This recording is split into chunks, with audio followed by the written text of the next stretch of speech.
Hello, everybody out there in radio land. You are tuned in to The Divide with Marcus C. Williams. Thank you guys for tuning in. This is New York State's #1 conservative talk show. We are here in your ear having the conversations you need to hear. Thank you for tuning in. We're on WRFZ 106.3 FM right here in the city of Rochester. We're going to have the conversations that we need to be having and talk about some very important things that don't always get to be talked about. So share this with your friends, your family, your neighbor up the street, your enemy down the street, and everybody else in between. Now, we've got a great show for you. We're going to hop into it and we're going to rip a couple of Band-Aids off real quick. But as we go into it, I want you guys to understand we are right in the precipice of an election cycle, right? Now, for most people, this is a local election cycle. Where I live, we've got early voting that opens up October 25th through November 2nd. And then we've got a regular election day, which is November 4th. And I'm going to be on the ballot for city council this year. So you guys could vote for me if you want to. Definitely vote for me even if you don't want to. Tell some other people to vote for me. But anyway, it's about us getting active, right? And if we don't get active, nobody else is going to get active for us. I encourage you guys to check out my website. You guys can even donate on there if you want to or whatever. Marcus the number 4, Rochester.com. You don't have to be local to donate. But we've got a large assortment of different candidates that are running this year. And I don't have anything positive to say about not near one of them that's running for city council. We got a couple people running for mayor this year. And there's only one guy that's really running that's pretty decent. And that's probably part of the big problem with politics. When we have decent candidates that are running, there aren't a lot of news outlets covering the real decent candidates, because why would you want somebody that's actually going to do right by the people? Why would you want somebody that actually cares about the people in the community and stuff like that? And far too often we see this, especially in local elections. People just, they're like, oh, well, it's not a big deal. I'm not going to bother with my local elections. You know, nothing's going to change anyway. Well, this is the issue that we have. Everybody's so distracted by the federal level government. They'll say, oh, Orange Man bad, or oh, Biden bad, and all of this and all of that. It doesn't matter who's in office on the federal level for the president. You know what I'm saying? Like, that doesn't matter. That's a distraction from local politics. All politics are local. And it is the economy, stupid. Okay, you know, quoting what's his name, Jim Carville, you know, the Democrat strategist. He was right the whole time. It's always the economy. And right now, wherever you live, most of the issues with the economy are local. You know, jobs, enterprise, stuff like that. Largely supplies and costs of goods. There are some things that do end up being international or national based, and that has to do with the supply chain and stuff like that. Kevin, I see you. Hi, Kevin. I got a troll saying nasty things to me. I don't know what that's about. Sorry, Kevin, that you don't love your life. You need a hug. Or maybe you got too many hugs. Maybe that's the problem. But, you know, that's how it is. People don't actually want to say, okay, where can I make a difference? Where is the real impact being made? And I'll tell you this, it's being made in two places, in your local and town council, and then on your state level. Now, some of you don't have a town or city council. You might just be in a county, but those are where the impacts are things that you can change. Like, you can actually work with your local legislators. And that's what's so important about the First Amendment. It gives us the right to redress our grievances with our government. I got a long list of them, you know, let me count my list. You know, it's very interesting when we look at how much of a distraction the federal government is.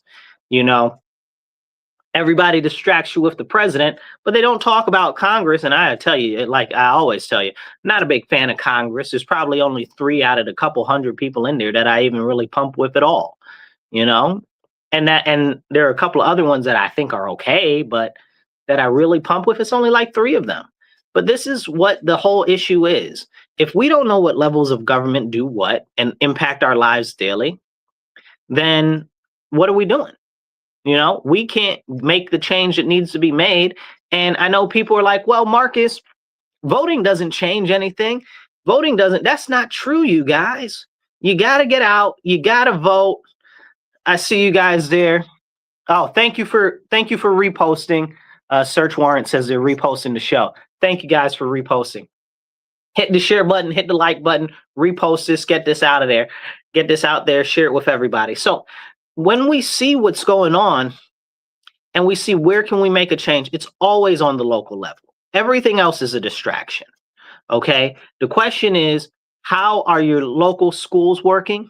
How are your local businesses getting along? Are your roads taken care of well? Is crime high? And where we see a lot of these issues, it ends up coming from things like, well, local government. Let's look at the schools, for instance. Now, it might be a little different where you live, but I live in New York State. So really, we have different school districts, and the state operates all of the school districts as a whole. They give them this thing called the framework, which tells them what they basically have to do, and they have to align with it. And now the government the state government is trying to make it so that the actual private schools, like charter schools and regular private schools and religious schools and Christian schools and stuff like that, like they have to do everything that the state says that they should, that they can't choose for their own. Wait a second. How are you going to tell me if I'm running a private school or if I'm doing homeschooling, right? That I have to follow the dictates and the edicts from you as the state. The state can't get right. This is why I'm not a big fan of government as a whole. People say, well, Marcus, why are you working to get involved with government and stuff like that? Because I know how trash it is. Like in the more better people that we have in there, we can actually start to make some change. Because you can't tell me that, oh, well, the state should tell me what I should be teaching my child in the privacy of my home. Excuse me, where does the state get off? You're going to tell me that, oh, well, the students at the private school have to learn all of this alphabetization. Excuse me, where does the state get off? But more than that, where does the state get off telling you what you need to teach your child at all? That's a big question. That's a big, big, big question. Because it's very clear from me for the state that I live in, specifically New York, but I know there's a ton of them that are very similar, like Michigan, California, and a number of other ones. We're not going to go down the list of terrible schools in the country, but we look at them, and in New York State, the school district is like not the school district, but the school, I forget what you call it, the Board of Education, like the total aggregate of all the schools in the state are trash. Like we got terrible education here in the States, especially in the major cities. You might have one or two schools that you can pick out and say, oh, well, that's a good school. This is a good school. But the fact of the matter is that the schools that are tied directly to the government, they're not teaching the children anything. They're terrible. And I look at the schools here in the city where I live in Rochester, and every single year schools are closing down. Schools are closing down. Well, why are schools closing down? Well, for one reason, because we've got less students now than ever, because they've been telling everybody to abort your babies, kill your babies and stuff like that, which is crazy. That's a whole separate conversation. Maybe we'll touch on that a little bit later. But the fact of the matter is when we have these serious conversations about the education system, and the state are the people who are supposed to run the education system, but the quality education for the children is we're graduating people that are functionally illiterate. What are we really, really doing? We have very, very serious, I see you commenting there. We have very serious issues in our school district. And every year they close more and more schools, but not just closing the schools. Also, on top of that, we've got schools that are getting taken over by the state, that are going into receivership from the state, because the scores are so low in our schools that they are basically useless. We've got the second lowest proficiency score in the whole nation in Rochester, but we pay the second highest per student in the nation. Make it make sense to me.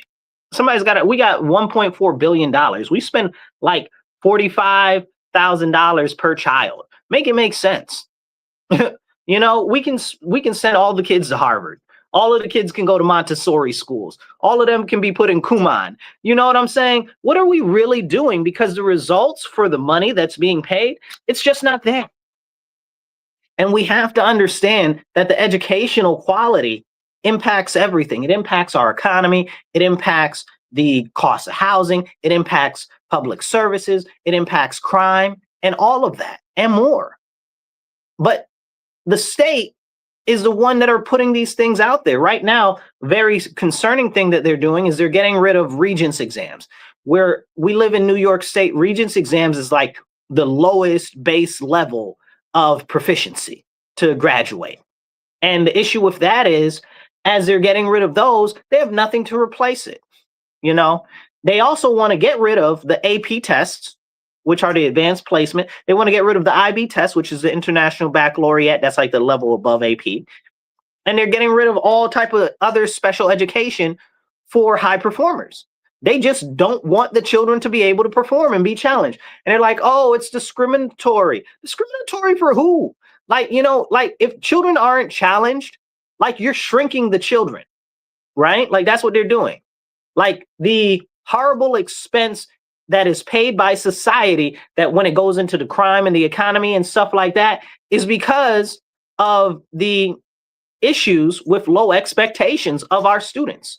If we treat them as less, they're going to perform as less. If you tell them to shoot for the stars, at least they might make it to the moon, But this is what happens when you continuously lower standards. So if the school system is decaying and trash, and the state's whole rubric is changing and being diminished for like people that are remedial, why are we even like, okay, homeschoolers and private schools and charter schools have to listen to the mandate of the state? Clearly, the state isn't doing so well with educating the children. I believe that the education should be on the local level, that we should be able to have the city board of education should be able to decide what the children are learning for each city or maybe county, depending on how your area is structured. We don't need somebody from the state to tell us what to do, because what they need in the education system in Albany is different than what they need in the education in Schenectady. Albany don't know what jobs are in Schenectady. That's a whole separate conversation. There's more in depth there for another time. But like I can't tell you what the school district in Waterloo needs in order to hold up their economy down there. I can tell you what Rochester needs. You understand what I'm saying? And the craziest thing to me when it comes to the school systems, hit the like button and hit the share. Just take 2 seconds, hit the like button, hit the share. The craziest thing to me when it comes to the school system is this. If you are in the public school system, your taxes are going to the public school system. But if you're homeschooling, your taxes are going to the public school system. If you're in a private school, your taxes are going to the city school district. You know what I'm saying? Well, what is up with that? What is up with that? The money should follow the children. If you're going to homeschool, you should be able to get a tax credit for that. Okay? Or tax write-off even. Like you shouldn't even have to pay taxes on that, right? Like not a tax credit. Don't give somebody back their money. Don't force them to give it to begin with. That's a whole nother thing that the state does that's crazy. And even the federal government does that, and it bothers me so bad. You're like, oh, well, ho-hum, we're going to take your money, and then we're going to give you a little small microscopic bit back and say that we did something. Kathy Hochul's doing that right now with these sales tax refund checks that she's sending out, trying to buy people's vote for next year. Why are you charging us so much in sales tax? Just lower the sales tax. What are you talking about? Oh, we're going to give you like $100 to $400 back. No. Lower sales tax. What are you talking about? Why are you taking so much? And where I live, it's 8% sales tax. In certain states, in certain parts of the state, it's different. It depends on where you live. But stop charging us so much. She's like, well, we've gotten more money coming in from the sales tax than we thought that we would have. So lower the sales tax, woman. What are you doing, Kathy? Man, I hope we get somebody better in office next year. I don't know if Elise Stefanik is going to run or whatnot. It looks like she might. And I know they got Dialgo or whatever his name is. That's the Democrat guy that's going to run against Kathy. That's her current lieutenant governor, which is weird, right? Like her lieutenant governor is running against her. That's kind of crazy. What's really going on? But that's just downstate maneuvering. We'll talk about that some other time. But this is a whole big problem that we're having right now. And nobody's willing to talk about it. The government in New York State, like many blue states, is failing us as the citizens. They just are, and that's a fact. And I know people will be like, oh, well, the Republicans this, the Republicans that. We don't have any Republicans to be mad at. The Republicans don't control anything in our state. The state assembly, all Democrats. The state Senate, all Democrats. The governor, Democrat. Lieutenant governor, Democrat.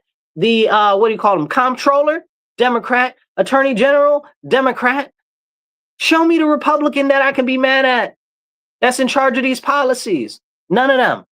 It's not the Republicans.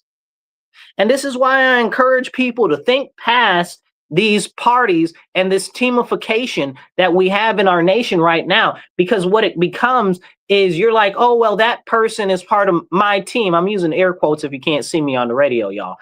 That person is part of my team, so my team can do no wrong. Well, that's not a fact. That's far from it. You need to be questioning your team more than you're questioning anybody else, because your team is the people that are supposed to be representing you. And trust and believe, if I see something that I believe is not for conservative values or is outside of the realm of the Republican fundamental philosophies, I'm going to speak on it. I'm going to speak on it because that's my job as a Republican, is to stand up on those points. But what I don't see is Democrats standing up. Like, they're pushing all types of crazy stuff through, and they're infighting and stuff like that. But at the end of the day, the Democrats aren't even serving the population of Democrats in the areas that they're in. And the scariest thing is they continue to get away with it because of the teamification. This is the problem. And we see this all across our nation. Like right now, we see an issue with the Republicans, right? Like, so some Republicans are like questioning if we should support foreign governments and stuff like that, and if they have too much influence in our own nation. Okay, specifically, the biggest one right now that's being questioned is Israel. So people are saying that that's making a rift in the Republican Party and stuff like that. Rift? What rift? Why can I not question if a foreign government should have the ability to actually flex its will on the United States government when I live in the United States? Stop playing in my face. That's what we're not doing. I can't question the government when their president is in court right now for corruption charges. It's like third, fourth time. You're gonna tell me I can't question that? Stop it. Stop it. Stop it. Stop. I question my government all the time. Listen, I know how my government gets down. You understand what I'm saying? Like, speaking of governments getting down crazy. So you guys might remember, if you follow me for some time, when we were in COVID, there was a whole bunch of crazy, weird fog going on, you know, and I was like, this fog is really weird and stuff like that. And then I was like, something's not right about this fog. And then I was doing some research for another project earlier.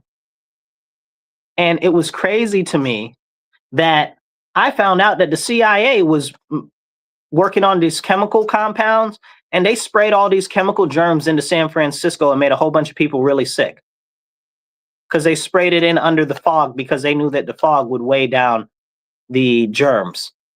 That's crazy. But that's our government. That's what our government does. So I know what our government does. So you mean to tell me I can't question somebody else's government? Stop playing in my face.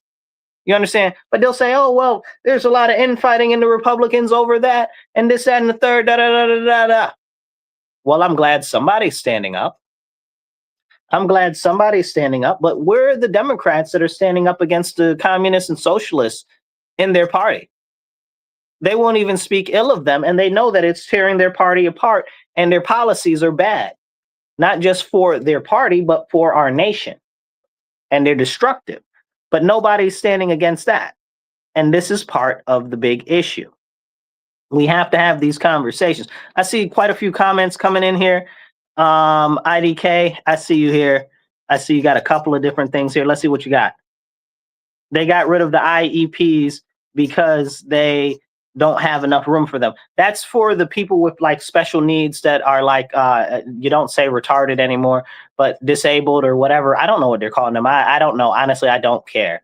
So those are the people that have additional special needs, not like the people that are accelerated learners. And that's a whole nother problem with, again, policies. They are eroding our educational system and they're taking resources from people that need it the most.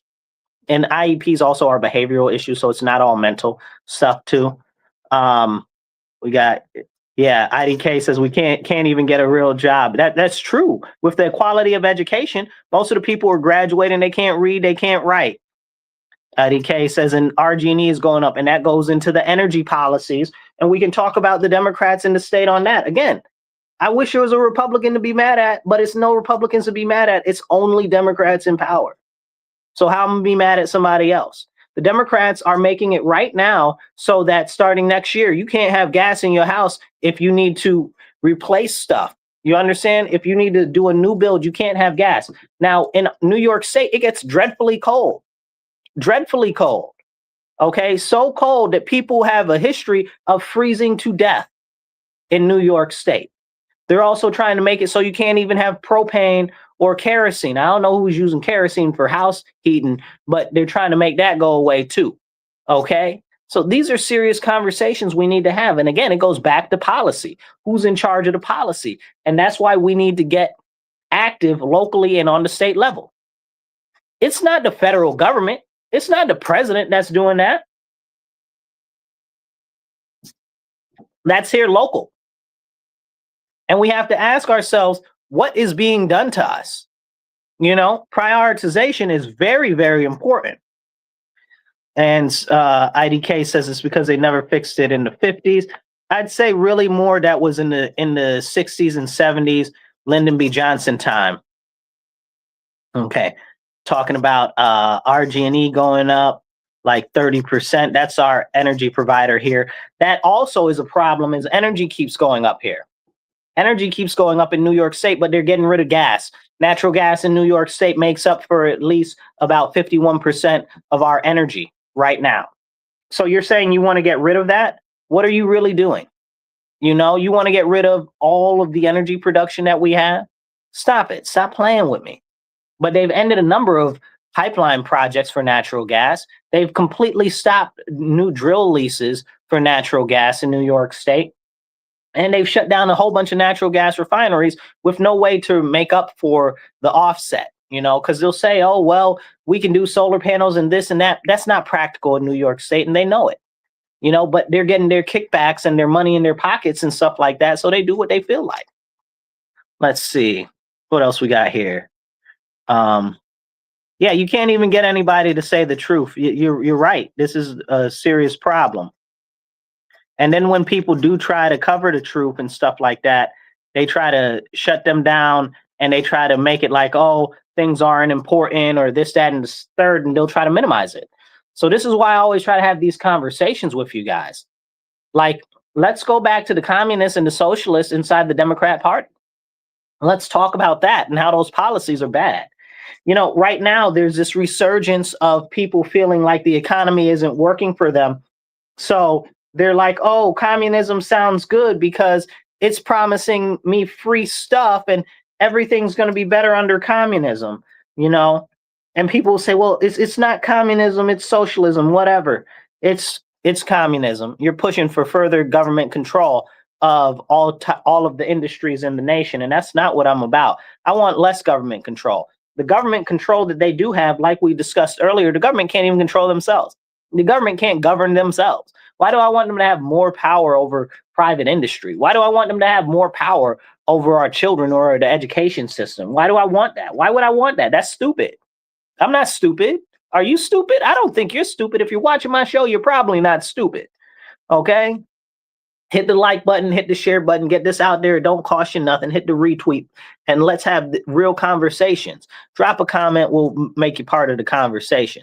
So it's really, really important when we have these conversations that we've got all of these policies. Again, everything goes back to policy. All right. And if the policies are bad and ineffectual, it doesn't matter what they sound like. But people get caught up and they're like, oh, well, it sounds good. It sounds good. So we'll just go along with it. And we got to stop that. We gotta stop that. Also, we got no more plastic straws in New York State. I hate New York State having all of these stupid paper straws. The paper straws taste terrible. They give me a headache. I can't even use them like that. I hate paper straws. They should be illegal. You know, I heard that they got all types of extra chemicals and stuff in there. I believe it because whenever I use one, it always gives me like a headache.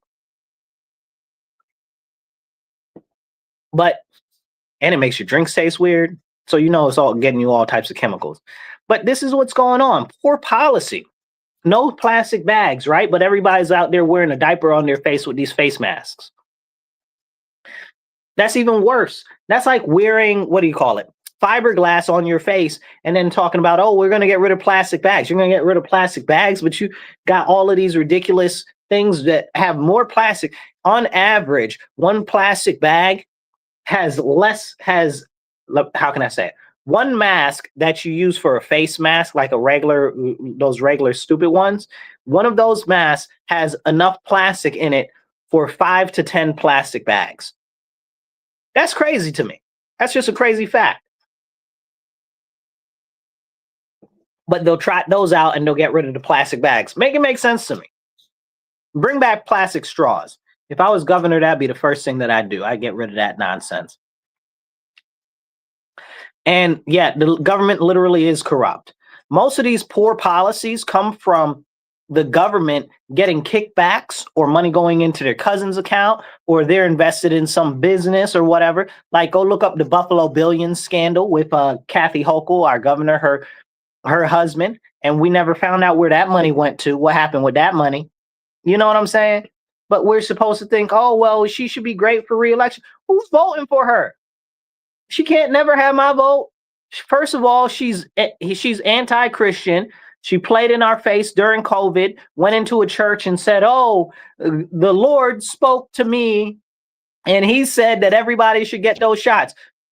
Excuse me? I had a word I wanted to say about her, but I won't share it. You know, I said, excuse me? Who are you to say that you speak for the Lord when you do crazy, corrupt, shady, distasteful stuff all the time? And as far as I know, you don't even know the Lord. And then she got her little necklace on there talking about vaxxed. Okay, vaxxed. Okay, like it's an idol and stuff like that. I had a run-in with one of my city council members the other day. We had a conversation about some ridiculous laws that they had passed where they made it so that men can be in the bathroom with little girls and women in pool settings, in dressing rooms, in showers, in different places in the city, like pools for the city. Like, why are men able to be in the bathroom with women and little girls? Make it make sense. In shower facilities. Somebody went out their way, because that's what it says in the law, shower facilities. I've never used the term shower facility in my life before this came up. Like, that's crazy to me. Hit the like button, hit the share button. It don't cost you nothing. You are tuned into The Divide with Marcus C. Williams. We are here in your ear on WRFZ 106.3 FM. Thank you for tuning in. We are here from 2:30 to 4 p.m. So you're kicking it live. Hit that share button, hit them likes. I want to see them likes. Drop some more comments. Even if you just drop a heart or a thumbs up in the comment, that's awesome and that's all helpful. Let's see. Somebody else has a comment.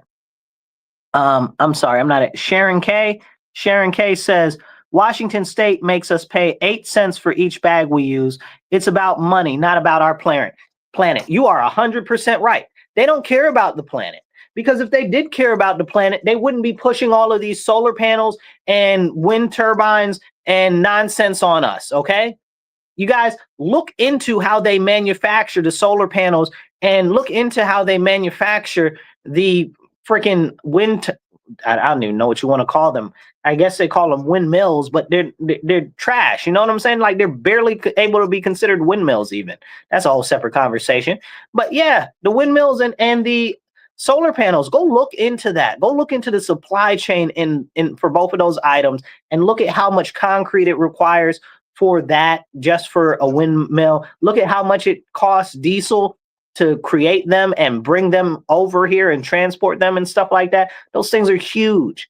Okay, like they're doing massive amounts of damage to our environment and our ecosystem with those things. And then talk about mining for the resources and the precious metals that need to go into solar panels, but we can't have that conversation. Why? Why? It's all about the money. Sharon K., you're 100% right. They don't care about the environment. They only care about the money. Let's see, who's that? Shaylin, is that you? Okay. Shaylin says the city of Rochester is corrupt. The city of Rochester is corrupt. The county's corrupt. The state's corrupt. It's all corrupt. We need a clear house. It's a very, very serious thing. And they don't represent the people. And it's not everybody, right? Like, it's not everybody. But like I said earlier, largely it's the people that are Democrats that won't even challenge their own party. Like, here's the deal. I'm a conservative constitutionalist. I believe in the constitutionalist, 10 toes down. I'm not moving off that square. That's the foundational principles of our nation. Okay. I'm very big on that. I am a foundational Republican. I believe in foundational Republican principles. Anybody that varies from that and strays from that in the party, I'm not a big fan of. Okay. Y'all take that woke right stuff out the door. Y'all take that rhino stuff out the door. You take that light right stuff out the door. You know what I'm saying? If y'all not familiar with the light right, it's those people that are really more Democrats than they are Republicans that try to come into the Republican Party. They're like, oh, well, we're Republican, and slowly try to get us to move our standpoint and our vision of what our party is about over to the left more and more and more. They're working operations kind of like the communists worked on the Democrats, and I'm not with any of it. So I call out every time I see it. We cannot corrode and erode the morals and values of our party for these people to try to welcome these people in. I don't want them to become members of the Republican Party. If they're mad at the Democrat Party, leave. Go be an independent. Unless you have conservative values, unless you value small government, you want to shrink the government, you think the government's trash, so there should be less government. You believe in family, okay? And if you believe those two things, you might kind of be possibly a Republican. You understand what I'm saying? But the fact of the matter is, more of these people in the Democrat Party are not Republicans. They just need to stand up against the other Democrats or switch to independent. But I'm not trying to open the doors and let everybody in the Republican Party, because that's how your message gets watered down. If we're not built on a firm foundation, if we're not formed on the rock, the solid rock, preferably the rock of Jesus Christ, okay, hallelujah, God bless, then what are we doing as a party? We're just getting the same shifting morals as the Democrat Party, and that's why they went from being pro-gun and against all of this other crazy stuff that they are now for. Like, we're not about to do that in the Republican Party. So this is a serious situation that we're facing right now. So when I talk about what's going on where I live, understand I'm talking about it because there are no Republicans in office here in New York State. They recover everything. I mean, the Democrats are in charge of everything. Excuse me. Let's see. Shaylin says Letitia James has been charged with a felony. She should not have access to state property or the database. Listen, she's been in there doing everything but her job this whole time. I'm not a big fan. And that's me putting it nicely. Okay. Hit the like button, y'all. Hit the share button. Drop some comments. Okay. Be part of the conversation. And hit that heart button. I see a ton of y'all watching. It's like 100 and some of y'all watching. And I don't see that many hearts. Every single heart, every single comment helps kick the algorithm to get it out to more people. So do that for me real quick. Help us out. And hit that retweet button because it don't cost you nothing. So talking about Letitia, okay, she's a problem. She's always been a problem, though. She's done everything but her job. Where are the white collar criminals that she's going after? No, I ain't seen not near one of them. You understand what I'm saying? None of them. Okay. Where is the corruption inside the government agencies that she's going after? None. Nobody. The comptroller, what's his name? Tom DiPoliano, De Nepatali, or whatever his name is. He said the state is missing a whole bunch of money. Where'd the money go? No, nobody know. Anybody going to jail for that, Leticia? No. You know, like, these are the crazy things. And she's been out there saying, oh, well, let's put this law first. Let's put this law out there. Let's put this law. First of all, ma'am, you are not a legislative person. You are supposed to be part of the court system. Okay, you are supposed to be a law officer. You don't have any business pushing any policy and legislation. That goes completely against what you're supposed to be doing. That's, to me, just the same thing as when they vote on their own raises. How you vote on your own raise? That's crazy to me. Then we wonder why it goes up and up and up and up and up. It's crazy. It's crazy. Let's see. We got a whole bunch of crazy stuff. Yep. IDK. Thank you, IDK. Yep. And yeah, Kathy does do blasphemy all the time. Let's see. Bring back the psych wards. We need to have a conversation about that soon. Okay. I'm going to go through a couple of more of these comments, and then we're going to get into the next section here. Let's see. Shaylin says, she has connections to the city of Rochester. This woman should not be active. I agree with you. I'm, again, not a fan of Leticia James. Okay. She's done everything but her job in there. Okay. Yep. Rhinos are bad. That's right. The Democrats, let's see. What's that say? Sharon K says, the Democrats of old were not like these new Democrats. They might be for switching parties. That might be why they're switching parties. Okay, let's talk about that for a second.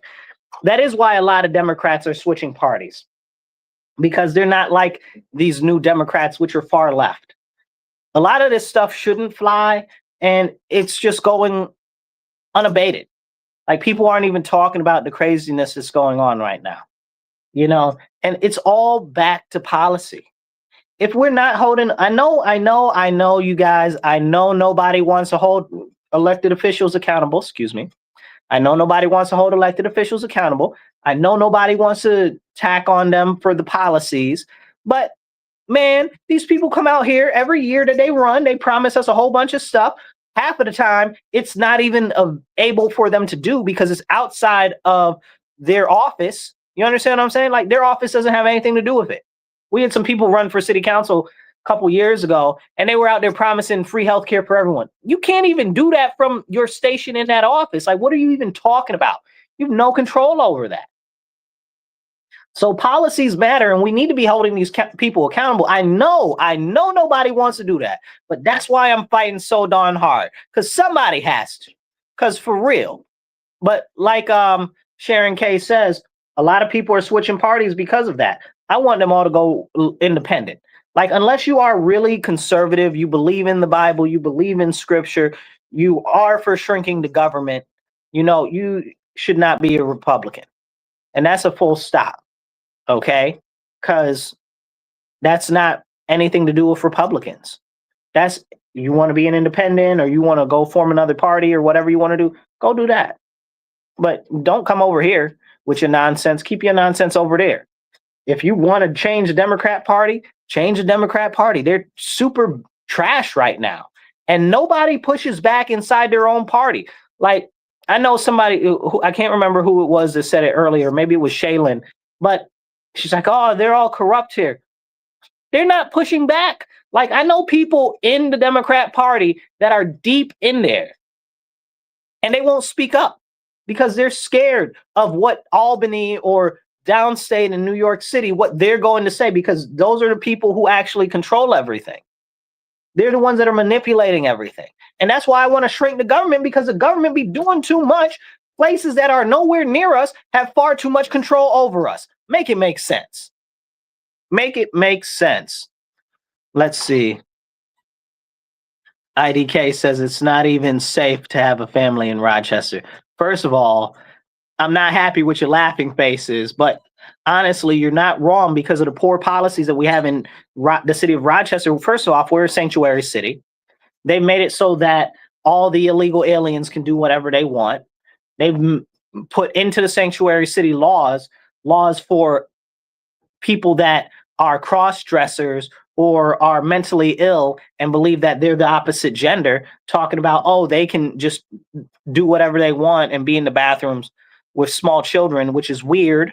Okay, because that's weird. We're not going to go into that too deep today, but that's if clearly they are either perverted or they are having a mental delusional state that you are actually upholding and supporting, and they need to be in a psych ward. Whoever said reopen psych wards, okay, they need to be in a psych ward. They need medication, something like that. I'm not a big medication person. I'm more of a counseling type of person. They need counseling. They need a hug. They need a good preacher, a good pastor, a father, or somebody to talk to them. You know what I'm saying?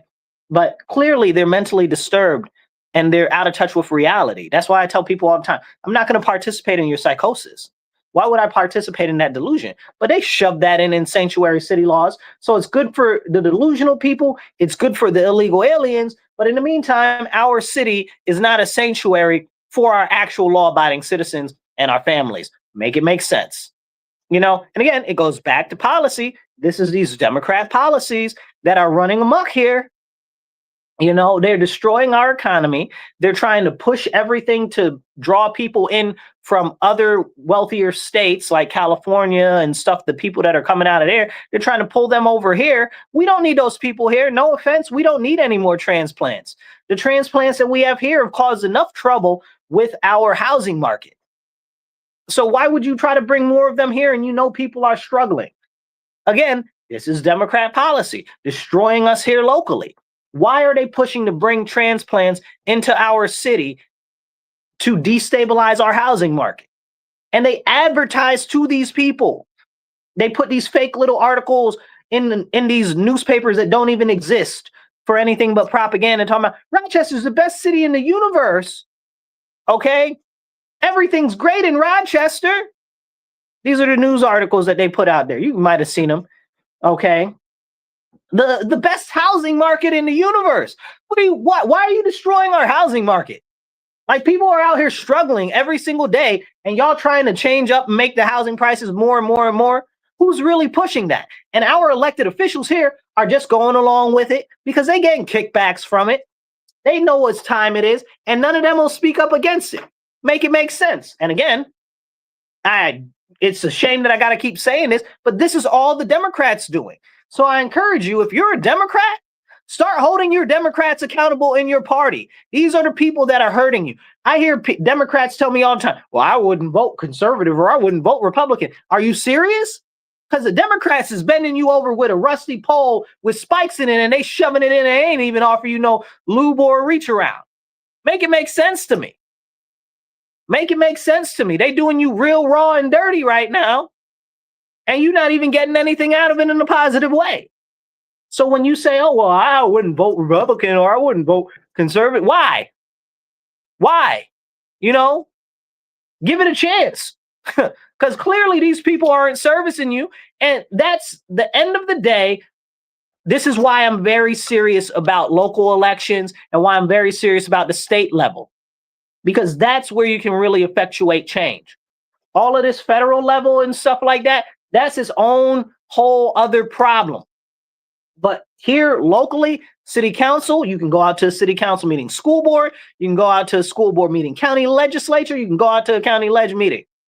You know what I'm saying? These are the places where we need more people to get active. And I don't care what party you are. If you believe that you have some good sense in your head, you need to start standing up and pushing back against the nonsense that is being done. Let's see. We got some more comments here. We got the comments are streaming in. Yeah, they was to say they're turning mental illness into human rights. Yeah, it's despicable. It's despicable. Somebody says independent is the way to go. Sharon K says independent is the way to go. It honestly, remember, our nation was supposed to not be about parties. It just turned that way. And if you guys follow me a lot You already know what my thoughts are on that. At the end of the day, the people in the power that are in the top of the pyramids, they're all in it together. Okay, they all go to the same schools, they all go to the same banks, they're married into each other's families. They're the people that are the what do you call them, in the wedding parties at these other people's events and stuff like that. That's why you see like Trump is in with Hillary Clinton, or Hillary Clinton is at Mitch McConnell's daughter's wedding, and all of this crazy stuff. All of this crazy stuff because they're an elite group of individuals, and that's not hurting on nobody, right? That's just the fact that these people are the elite that are the ruling class over all of us. So it's no reason for them to have our best interests at heart. That's why we have a representative government. Okay. That means that they're supposed to represent us. And if they're not doing what we want, we're supposed to hold them accountable. That's what the First Amendment is about. People are like, oh, it's about freedom of press. No, it's not. It ain't got nothing to do with the news. The First Amendment has nothing to do with news, y'all. Let me be very clear on that. Okay. They're like, oh, it's about freedom of speech. No, it's not. Y'all not reading good. Okay, I know reading comprehension is very difficult in our country, but people have also been taught wrong about our Constitution. Okay, the most important part of the Constitution that people often forget is the Constitution says that it gives us the right to redress our grievances with our government. That is what the First Amendment is for. You have freedom of speech so you can redress your grievances with the government. You have freedom of the press so you can redress your grievances with the government. Okay, that's why you have the freedom of religious expression so you can redress your grievances with the government. But they try to convolute that all in different ways and stuff like that. But all of it is about accountability for the government. That's why we have it. But people are out here trying to take advantage of it, or they'll try to spin it a different way. Oh, it's for this, it's for that, it's for this. Oh, look at what they're doing to the media because they call themselves the press. You're not the press. Us as a freed people, we are the press. What do you mean? Okay. The freedom of press enables you to go and print out anything, write up something, print it out, and go distribute it. That is freedom of the press. Okay. Not some news station that's controlled by some corporation that's controlled by one guy who controls 5,000 other news stations. You understand what I'm saying? That's not freedom of the press. Like, that's nonsense. That's why you look at the TV and all of the channels say exactly the same stuff, sometimes exactly the same words. And it's terrifying. And we should be concerned. That's why so many people have stopped watching the news. You know, I saw they had about a year or so ago, all of those different, I don't know if you guys have seen them, all of the different clips where the different news stations were saying like exactly the same thing, and they like put them in a whole montage and they played it all, and you can hear them all talking individually, but they were all saying exactly the same thing. Like 2 of our news stations were in that montage in Rochester. Like 2 of our news stations. I don't know who created it. Some guy from the middle of nowhere. You know what I'm saying? But 2 of our news stations were there. So it shows you how far this goes. And then the government does whatever it can to manipulate the media for its own best interest. Come on now. Then you got private investors and stuff like that. That's why I'm telling you, freedom of press, this freedom of speech, all of these things that they're telling you about it is lies. It's lies. It's about redressing your grievances with your government. And that's why I always encourage you guys, you got to get active local. Real quick, hit that heart button, hit the thumbs up, drop some comments. It doesn't cost you nothing. Even if you just say, hey, I'm watching. Hey, I like your show. Or tell me you don't like the show. I don't care what you say. Drop some comments.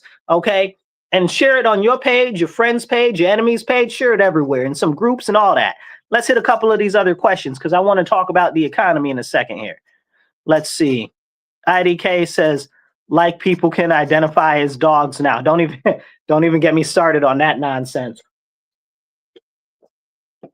Because people can identify as dogs. Speaking of which, did you guys see the illegal alien that was arrested? I don't remember what state it was in, but they had a driver's license, a CDL driver's license from New York State.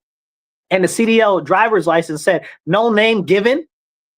And then the New York State government said, yeah, we issued that license. You issued a license that says no name given? Can I get one of those?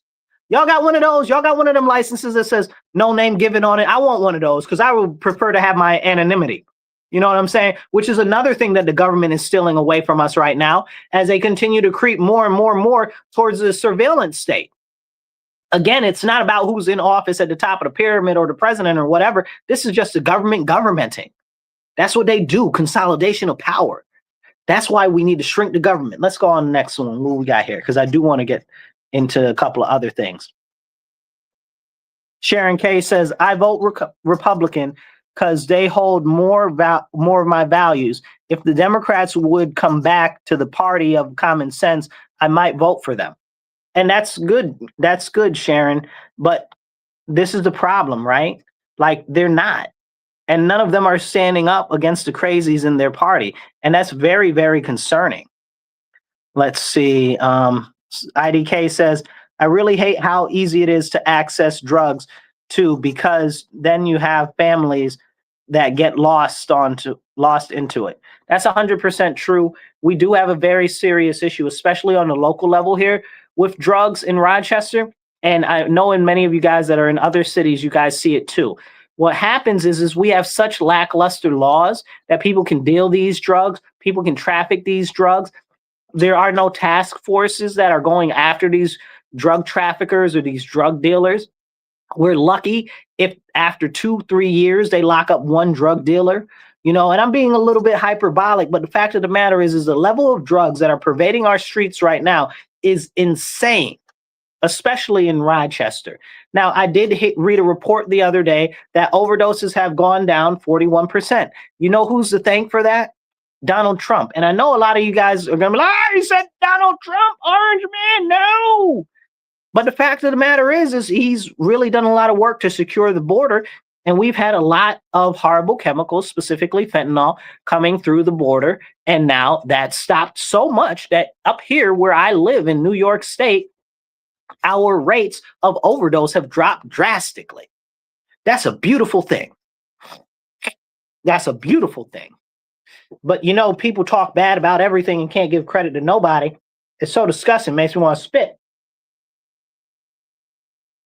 And that's a serious problem because, you know, you ain't got to like everybody, but sometimes credit where credit is due. You know, somebody says, oopsie, sometimes independence is hard because of poverty. Well, you know, that's also another part of the problem is the government has created this massive amount of poverty through inflation. You know, if you listen to anybody talk from any party, they're always like, oh, we need to get inflation under control. Absolutely not. I don't want you to get it under control. I want you to have deflation. Deflation. Let me get real close and up in personal with the microphone real quick.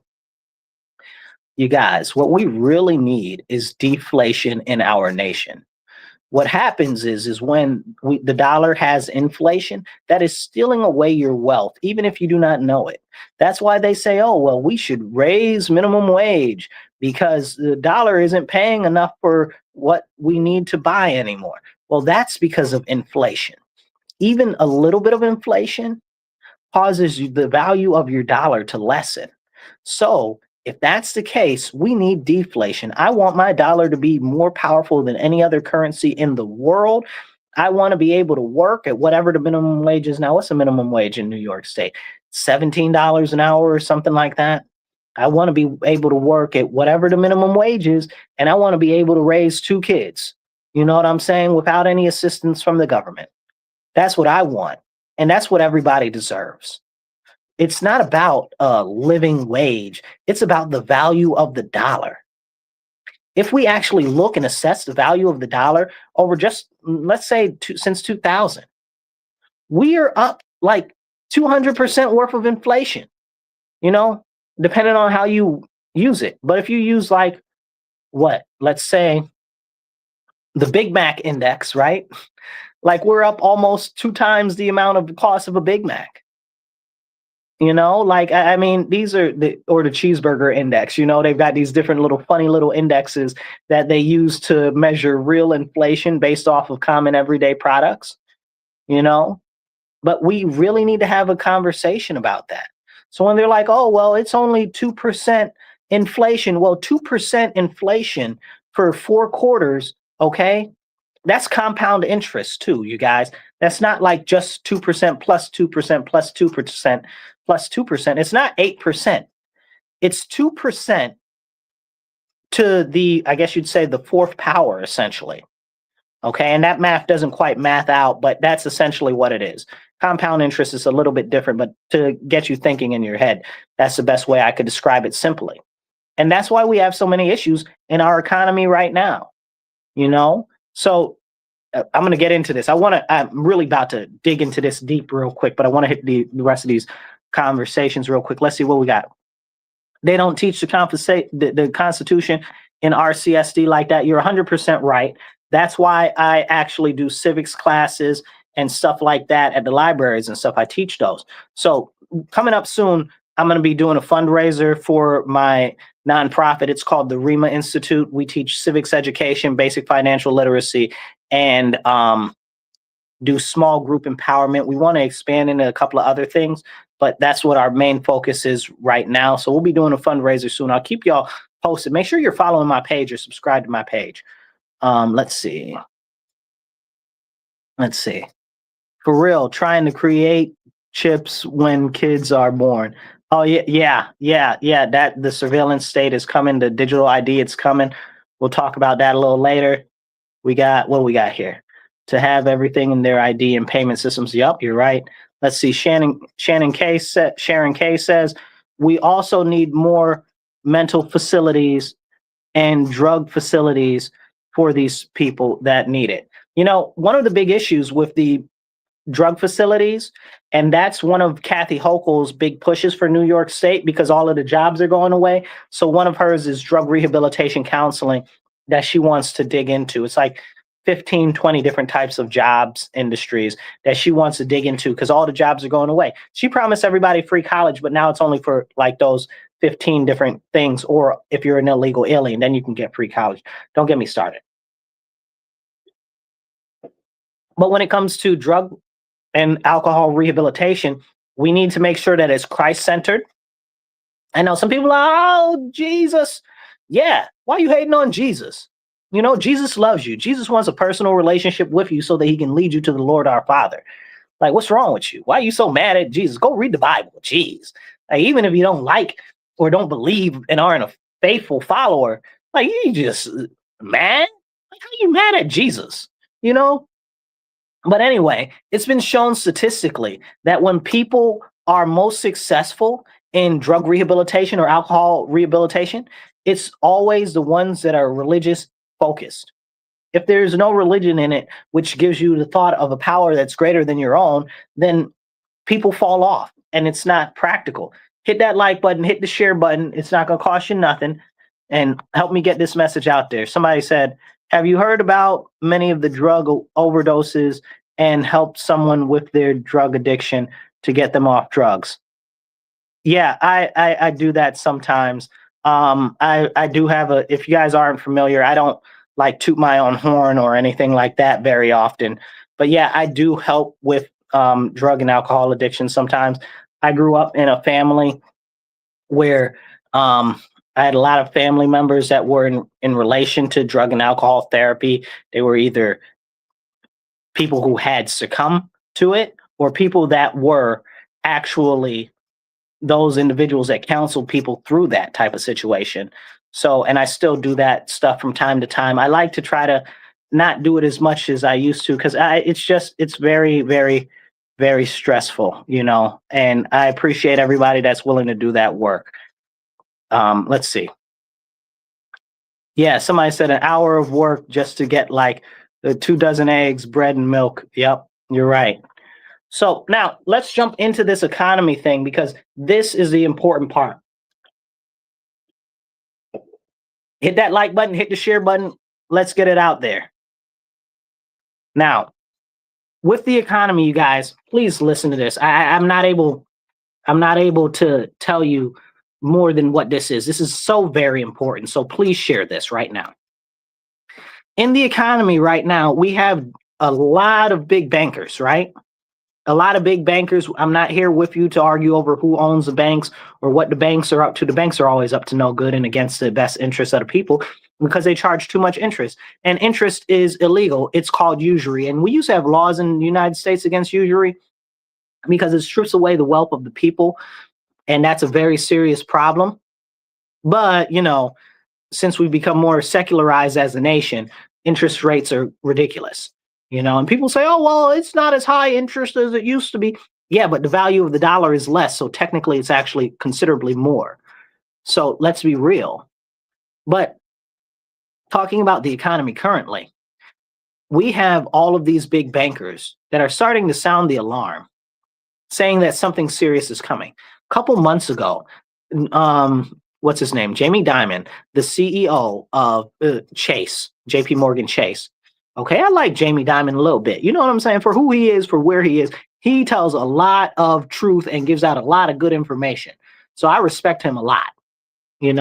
But he said, everybody's out here worried about buying this and buying that and buying gold and things like that. You need to buy guns and bullets. I said, what, Jamie? I said, we need to buy guns and bullets. Jamie, what's coming? What do you know is about to happen? What's going on, Jamie? Tell me something. Listen, make it real plain, because a lot of us out here, we might seem a little bit slow. We need you to put that out in real words. What are you talking about?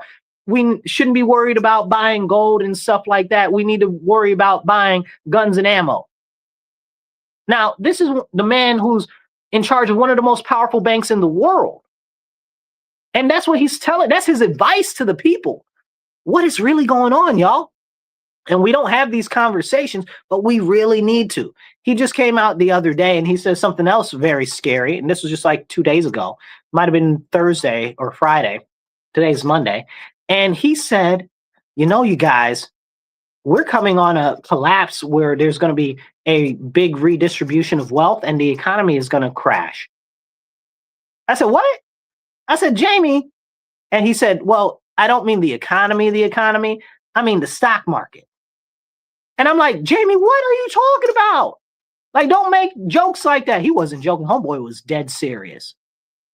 I'd like to interview Jamie Dimon one day because he's just got so much knowledge and information. Mr.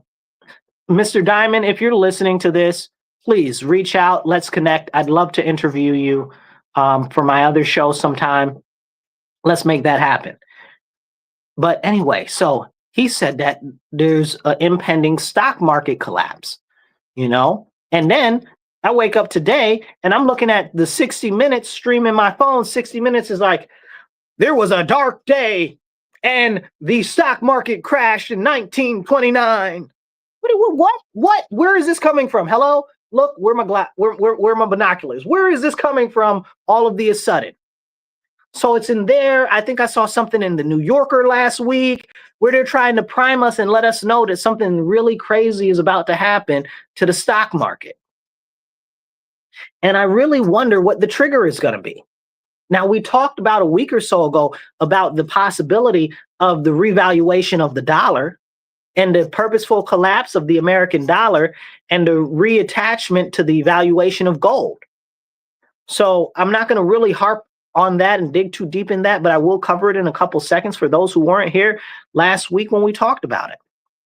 Now, the question is, where's our gold, y'all? Whatever happened to that investigation of Fort Knox? Do any of y'all know? I remember, and I've talked about this many times since Trump came and said, we're going to look at where the gold is in the Fort Knox. We're going to make sure all the gold is there. Make sure all the gold is there. I want to see it. Where is the gold? I'd like to go myself and test each bar. I wouldn't like to do that because that'd be a long feat unless there's just no gold in there. That would be like, I don't know, man. Depends on how much they pay me. I wouldn't have a problem doing it. But the fact of the matter is this. As we have this important conversation about where is our gold is our value of the dollar. And it is our value, I shouldn't even say of the dollar, is our worth as a nation, right? Because that's our backup. And I don't remember exactly what the dollar amount is that our gold is valued at, but it's like $42 or something like that. And it hasn't been reevaluated for decades. And I think right now we're at like, I don't know, like $4,000. Like those numbers aren't right. I don't have the gold numbers in front of me, but if somebody would drop them in the comments, I'd be really happy to pop them up on the screen. What is the gold that we currently have held and valued at? And what is the current price of gold actual? Drop that in the comments. But here's the thing. Why aren't we checking out where the gold is? Now let's dig back into this. So according to the different people that are in the gold markets and different people that follow the stocks and trading and stuff like that, excuse me, and different people that follow that type of stuff all the time, they're setting up warning flares. They're letting us know something serious is coming. And I've been warning you guys about the digital currency for some years. And with this push for digital ID, and I know IDK was talking about that earlier. I talk about that all the time, but I've been warning you guys about that too. This is all a push to control the people even ever more. So as we move towards this digital dollar, okay, a digital currency, right now it's not currently pegged to anything. It's pegged to the dollar, which is fiat currency, which has no base. Sharon, I see your comment. We'll get there in a second. So it's pegged to the dollar itself. So if we digitalize all the currency, and then all of a sudden we cripple the digital currency by revaluating the dollar, okay, based on revaluating how much our gold is worth that we have and we hold in our nation's depositories, okay, that means that a whole bunch of people are going to get wiped off the map real quick as far as their financial stability. And that's a serious issue. And then they reevaluate the gold and then they peg the dollar back to the gold. First of all, that's like some mastermind level bull jive right there. You know what I'm saying? Like that's some real like, I don't know, man. You really kind of a bad guy if that was what you wanted to do, but it's also kind of not a terrible move. Somebody said, yeah, yep, it was 41,000 400 $4,100 an ounce. Yeah, can you tell me what the old gold was valued at? I believe it's $42. Okay.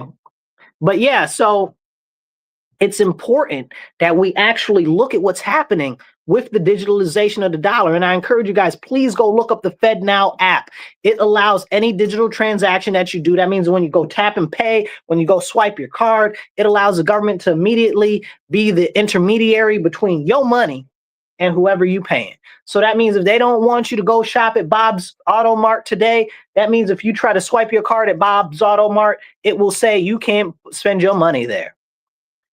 Okay. And they're going to start tying these things to the digital ID and carbon taxes and stuff like this. You've used up too much of your allotment of carbon this month. So now you can't buy anything else. There's crazy stuff like that. And I don't have time to go into it the way I'd like to today because I'd like to touch on a couple of other subjects. But please go look that stuff up. And remember what I always say. Don't believe me because I'm saying it. Believe me because I'm telling you. I'm telling you directly. I'm not just talking into the air. Let's jump into one of these other conversations. We'll come right back to that. Let's see. Sharon K says, where is that $5,000 that was said to be coming up? I never asked for the money, but where is it? So she's talking about the money that Trump said might be coming from the actual tariffs. So we are bringing in a lot of money from the tariffs right now. And you guys know I'm a big tariff person. I don't think that we should be building or taking or buying or getting anything from any other countries. They can all collapse and fall off the map as far as I'm concerned. No offense. Okay. But I believe that internally is where we need to make, harvest, and source all of our materials and products. Okay. That's why tariffs are important, because while it does increase the prices on some things, it also does encourage internal production. And that's what we need if we're going to work to stabilize our economy even a little bit, because what people don't realize is when Obama made it worse though. When Clinton put in NAFTA, they sent all our jobs overseas.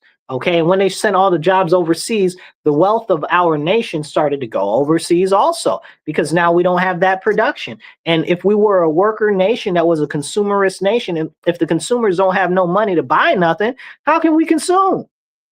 You understand what I'm saying? Like, that's basic common sense. Like, you don't have to be an economist to understand that if the people that consume have no money to buy things, they can't consume, period, point blank. And that's a lot of what we're going through. And they'll talk about, consumer confidence and this, that, and the third, and da, da, da, da, da, da. But that's why that type of stuff is being eroded, because more so and more so, people don't have as much dollars that they can stretch to buy more stuff. That's why we see certain things that were considered more so luxury are now going to the wayside, because people just don't have the ability to focus on spending on those things, because they're out there struggling to keep rent, food, water, and lights. You know what I'm saying? Not to mention transportation or trying to get your kid to school or anything like that. It's important. So when we have these conversations, we really, really have to have serious conversations on this. IDK says you agree with me on everything I'm saying. You have a good day too. Please make sure you let more people know about our show. So this is important. We have to have those hard conversations. Going back to the tariffs that Sharon K talked about and the $5,000. I want the $5,000 too. You know, cut me a check. I really wish that we could make it so that we can get rid of income tax and only have an external tax, you know? No income tax, only external tax, meaning that we're only doing tariffs. So instead of an internal revenue department, we only have an external revenue department. The internal revenue department is fake anyway. That's a whole separate conversation for somebody else to talk about. I don't really like to dig into that conversation and topic. Maybe at some other point we'll do a show on it, but that's nonsense. There's nowhere that really requires you to pay federal taxes. That's a whole nother conversation. Also, I'm not big on income tax. If you made the money, if you earned the money, if you worked hard for the money, you should be able to keep all your money. There's enough taxes on everything else anyway. Businesses got taxes. You get tolls or taxes, fines or taxes. You get taxed when you go to the store and you buy stuff. You know, it's crazy. Drink water, stay hydrated.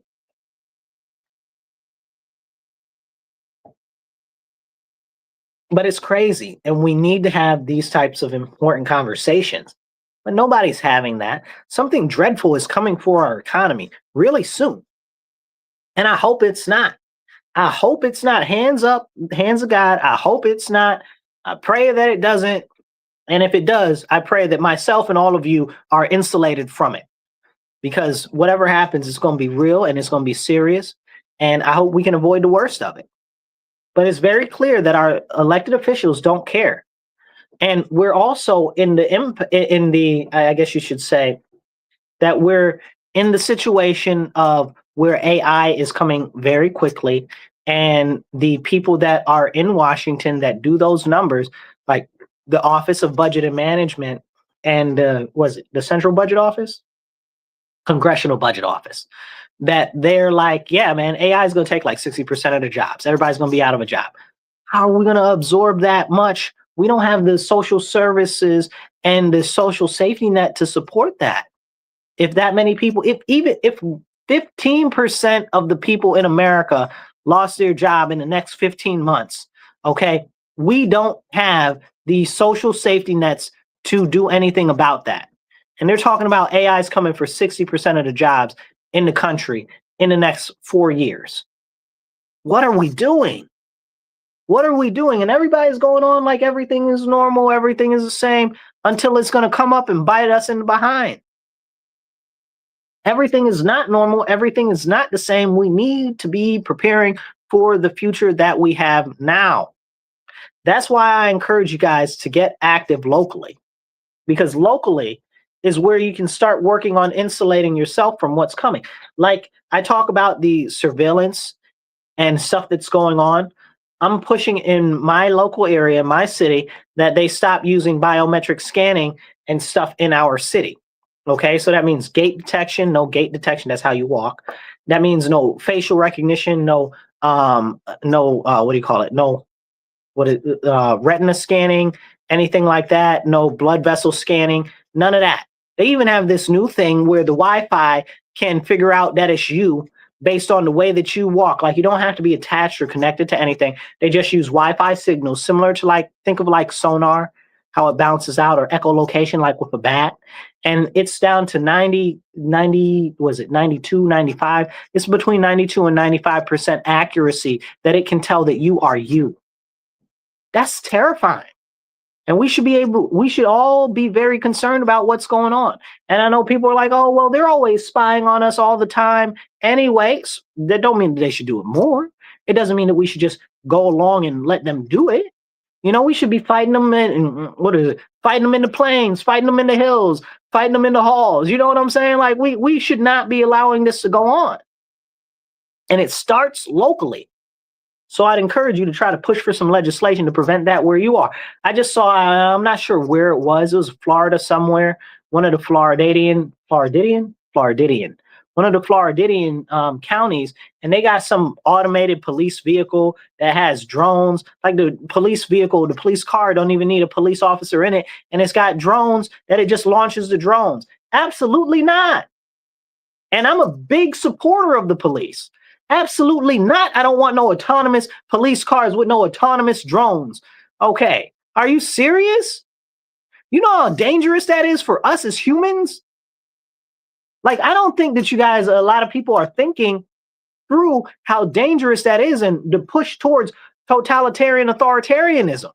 And I was talking to somebody that's a professor of this stuff the other day, and he's like, authoritarianism and totalitarianism aren't quite the same, or whatever the case is. Bro, at this point, they're essentially the same, and the difference that he was explaining was very small. But he was like, yeah, essentially in the totalitarianism, you have, it's like almost a little bit of freedom, and in authoritarianism, there's none. And I'm like, that's the same thing. Same thing. For all intents and purposes, for me, for you guys out there, it's the same thing. It's the same thing. But either way, we're marching down that path to both of them right now. So letting the police have autonomous vehicles with autonomous drones, that's crazy. I remember a couple of years ago, I think maybe we're 10, maybe 15 years ago now, when they blew up the guy in Texas, and I believe it was Dallas, that was in the parking lot. They blew him up with a robot then. And I was like, nope, that's what we're not doing. That's what we're not doing. And since then, Obama blew up the whole Middle East with drones. Since then, they even got the little teeny drones that'll chase you down hallways and stuff like that and blow you up. Like, you guys, we are in a very serious situation, and we need to do everything that we can to avoid the direction that we're going. Okay? And this is a very, very, very serious problem. Okay? We need to stand up now. If we don't stand up against what's coming, what's really already here, we've seen the little stupid drone, sentinel-looking drones that are look like a giant garbage can, of R2-D2 type of thing in New York City, going down the street and stuff like that. We do not want that. We do not need that. And you guys, we got to stand up now, or it's going to be a permanent fixture. And as they push towards the digital ID is going to have all of your information, and they're going to sell it to you like it's a convenience, but it's not. It's just so that they can surveil you more easily, and all of your information is all in one place so that they can gather more information about you simply and predict your every movement. The easier you are to predict for them, the easier it is to control you. And with AI, the more data that it has on you, the more that the AI can act as the hand of God, making small movements and motions to lead you into a direction that you might not have ever even gone into if it didn't poke and prod you there and you didn't even realize it. So we need to have those serious conversations now, not later. Digital ID is here. They're trying to push it in England right now. Keir Starmer, the prime minister over there, is like, yeah, we're going to have digital ID for everybody by the time this parliament session ends. Now, I don't know when the parliament session ends, but I believe it ends in December. Okay? So it's real quick, coming soon. And he said, you won't be able to work without digital ID. What? I read a book about that. Where's my Bible? It says right in there, it says you will not be able to buy or sell without the mark of the beast. Well, that's right what they're pushing for. That's right what they're pushing for. And then you hear him talk about it. He's like, yeah, you can even get your shopping loyalty points on there. What? My shopping loyalty points on a digital ID? Man, listen, y'all better wake up and see what's happening. And they're trying to push this in the United States as well. What they're doing over there is going to start over there, then it's going to come over here. They're doing that in the whole European Union also, as a matter of fact. And if you're an American going over there, I believe it starts in January. It might start before that, but they are requiring you to have one of those. And they want to scan your face. They want to scan your fingerprints. They want to scan all of that. So we need to wake up now. And we need to prevent it from coming over here, because they're already starting it here in New York State. Remember that COVID digital ID card that they wanted to push on everybody? That was just a test phase. COVID was a test phase for a lot of the stuff that's going on, that we're witnessing, and that's coming up on right now. And that's why we need to pay attention to what's being done, what's been done, and the direction and the focus that's happening. Because if we're not doing it, nobody else is paying attention. Hit the like button, hit the heart button real quick. It don't cost you nothing. Share this out there, because this is a conversation that we need to be having more of. You know, and when we look at it again, all of this goes back to power and control. Now imagine they got all of your records, all of where you go, all of who you talk to, all of this, and they're tracking all of the money that you're spending. How much freedom do you have? How much autonomy do you have? You understand? Like, those are the serious conversations we need to have. But nobody is having those serious conversations right now. Why? Why? This should be on like every news. Like, I don't care. Like, I know everybody's like, oh, peace in the Middle East, finally. Yeah, good. Let's see how long it lasts. Okay, good. That's good. Gaza's there. Gaza's peace and stuff, and all the hostages are returned. Okay, great.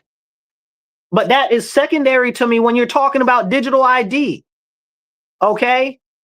Like, I feel like, and I know somebody's going to say something about this, but I really feel like the timing of this is very opportune for these other people to launch this digital ID.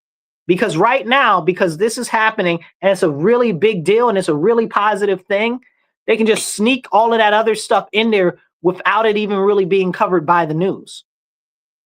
Now, I'm not saying that they aligned them together or anything, but when you see something like that going on, you don't miss that opportunity.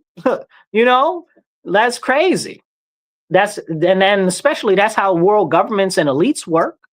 You're not going to give up a good, what does it say? Never let a good disaster go to waste, or something like that is the saying. And this is another big thing. Never let a good distraction go to waste. This is a huge distraction. This is a huge distraction. Yes, it's positive. Yes, it's a great global event. Yes, it's peace in the Middle East. But at the same time, it's such a big deal that all of these things that should be big deals too, like the digital ID being pushed through in England, that's not getting covered. That is a huge deal.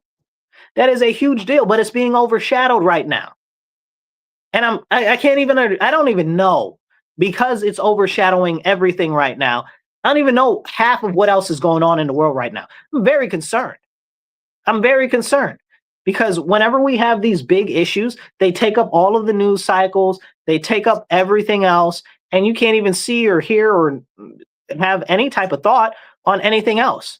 Like what's going on with Pakistan and Afghanistan right now? Like, they're in an active shooting conflict. They're almost in all-out war. Like that, why isn't that in the news? Like, that's serious. Like, that's very, very serious. And if you don't know, both Pakistan, okay, and India have been at it back and forth for some years. Well, forever. Pakistan used to be part of India. That's a whole, and Bangladesh, and that's a whole thing itself. But they're also both nuclear armed states. Now, Afghanistan is also attacking Pakistan. At the same time, they're having these other issues with India, and they're having internal conflicts with their partnership with China. So that's a powder keg. And that doesn't even bring in to the conversation anything that's going on in Iran. But that's happening right now. Right now. And Netanyahu just the other day said that we need to destroy and wipe Iran off of the map because they got nukes, and if they can hit the US or whatever the case is in the next couple of months, or some other nonsense, or whatever the case is. First of all, that's important. But again, that got wiped away and kind of scuttled under all of the great peace deal. Because again, it's such a big situation and an important deal that it just kind of Everything else falls underneath that. So now you got the issue with Iran and them trying to go blow up Iran with the same time Pakistan and Afghanistan are at each other's throats. You understand what I'm saying? Like there's a lot going on over there. And then again, back to the situation with England and the digital ID. But there's so much going on we're distracted from, which doesn't even talk about China and what China's got going on in the South China Sea right now. Or with the fact that it looks like Xi Jinping may be losing some power in China, which should be alarming to everybody. Because people like Xi Jinping and Putin and stuff like that, listen, they are not good people, right? But they are not the biggest hardliners in their country. And those are strongmen countries. So if Putin goes, if Xi Jinping goes, if either one of these people go, we run the risk of getting somebody real bad in there. And that'd be bad for all of us. So that looking at what's going on in China is something that's very interesting. We should keep an eye on. We also just had Trump talk about he's going to put 100% tariffs on China because China's over there acting a fool. Okay. But we're not talking about that again because peace in the Middle East. It's overshadowing everything because it's such a big deal. And I believe that that's a great thing. Don't get it twisted. I think that that's a great thing.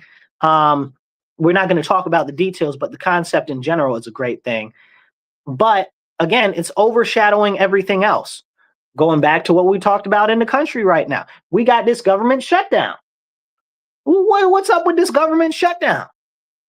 Military's not being paid. Different departments are not being paid. All of this stuff is happening because the Democrats want to put in place free medical stuff for illegal aliens and fund foreign projects. Like, why are you stopping us from having a continuing resolution, which I'm not a fan of continuing resolutions, but it's a clean continuing resolution, by the way, but you're trying to stop that because you want medical for illegal aliens and to send money to all these other countries for these weird pet projects that you got. Again, all of this right now is being overshadowed by the peace in the Middle East, which again is a great big deal, but I am also concerned about everything else that's not in the news right now. So that's what I got for you guys this week. Please make sure that you hit the follow, hit the subscribe, hit the share button, get this message out there, drop some comments. If I don't see your comment now, I'll try to comment on it later. I'll catch you guys later. Remember, stand up, speak up, and don't shut up. Take action.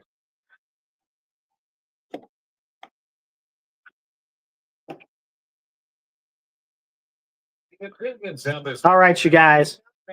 I want you guys to make sure that you're getting active locally wherever you are, because that's very, very, very important.